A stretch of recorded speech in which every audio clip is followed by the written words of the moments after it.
It has been said that in Twilight Struggle, you need to know the cards well in order to play well. Well, we're going to take you through every card one by one, and we're going to help you become a master at Twilight Struggle. This is Legendary Tactics.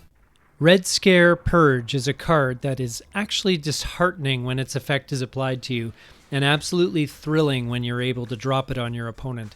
It's a pretty straightforward card, but there are some subtleties to it that need to be taken into consideration, and we will look at them here.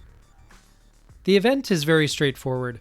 This is a neutral 4-op early war card which, when the event is triggered, reduces all further operations cards played by your opponent this turn by 1 to a minimum of 1. So in other words, 3-ops cards become 2-ops cards, etc., and there is no effect on 1-ops cards. This is arguably the best event of the game for either side, although its effectiveness depends on the hand of your opponent. If they have a bunch of high-ops cards that they were looking to do a lot with, it's a great play.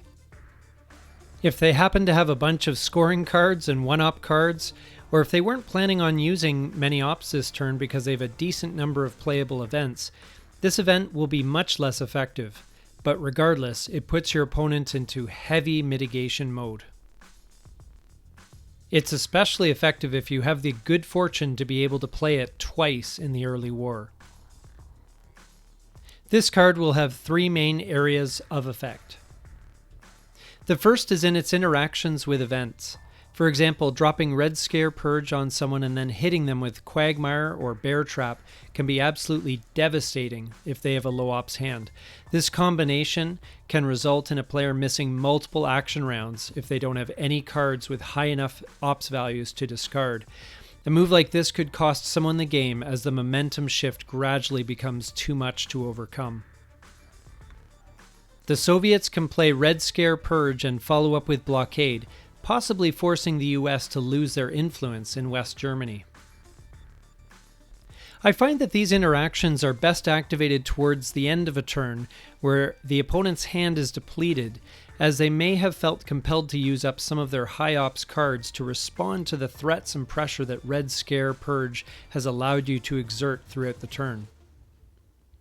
For example, to return to the interaction with blockade, if you play blockade on your last action round, it means that the American player has to have saved up a 4-ops card for last, and they may not have even been dealt one in the first place. This interaction can also be seen in the case of Suez Crisis or De Gaulle leads France, where the ops the card provides can normally be reliably used to mitigate a lot of the damage caused by the event. The second area of effect is on the space race. Because dropping the ops value of some cards that are normally safely sent to space bring them below the required minimum ops threshold, it can greatly complicate an opposing player's turn.